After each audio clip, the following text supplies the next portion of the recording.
நேற்று கோயமுத்தூர் தான் உலகத்திலேயே சிறந்த நாடு தமிழ்நாடு. தமிழ்நாட்டிலே சிறந்த பெண்களுக்கு பாதுகாப்பான ஒரு இடம் கோயமுத்தூர். அந்த கோயமுத்தூர்ல இரவு 11 மணிக்கு ஐடில வேலை பார்க்கிற ஒரு ஆணும் பெண்ணும் பேசிக்கிட்டு இருக்கிறாங்க. பேசிட்டு இருக்கும்போது 3 பேர் ஏற்கனவே திருட்டு மொபட்டை எடுத்துட்டு வர்றாங்க, திருடிட்டு வர்றாங்க. அருவாளை வச்சு அந்த ஆண் மேல தலையில வெட்டுறாங்க. மயங்கி கீழே வர்றார்.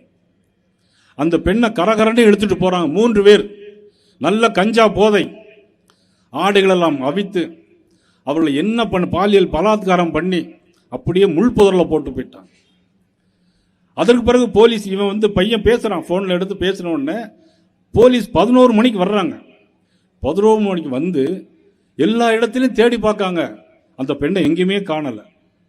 அதன் பிறகு 4 மணிக்கு நிர்வாணமாக எழுந்திருச்சு தப்பிச்சம் பொழைச்சம்னு அதுவும் கோயமுத்தூர்ல சிட்டியில நகர்ப்புறத்தின் நடு மையத்தில் நடக்கிற இந்த சம்பவம் எவ்வளவு துயரமான சம்பவம்.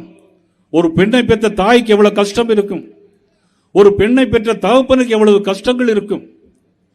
இதை பாதுகாக்க வேண்டியது யார்? சட்டத்தின் ஆட்சியை கையில் வச்சிருக்கிற முதலமைச்சர் அல்லவா? காவல்துறையை கையில் வச்சிருக்கிற முதலமைச்சர் தானே இதை பாதுகாக்க வேண்டும். எங்கு பார்த்தாலும் போதைப் பொருட்கள். சரி, சூசைட் பண்ற நகரம் எது அதிகம்னா இந்தியாவிலேயே தமிழ்நாட்டில் அதிகம். ஒரு நாளைக்கு 1 லட்சம் பேருக்கு 10 பேர் சூசைட் பண்ணிட்டு இருக்கிறாங்க. சூசைடினுடைய தலைநகரமாக இன்னைக்கு இருந்து கொண்டிருக்கிறார்.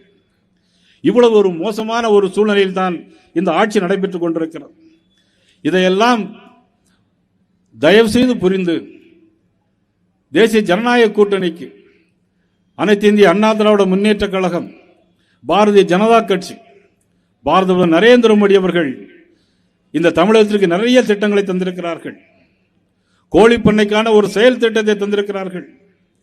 கோழிப்பண்ணைக்காக செயல் 2022ஆம் ஆண்டு நாமக்கல்லில் ஒரு ஏற்றுமதி இவ்வளவு தூரம் வருவதற்கு என்று சொன்னால் கோழிப்பண்ணையுடைய செயல் திட்டத்தை 2022ஆம் ஆண்டு பாரத பிரதமர் நரேந்திர மோடி அவர்கள் தந்திருக்கிறார்கள்.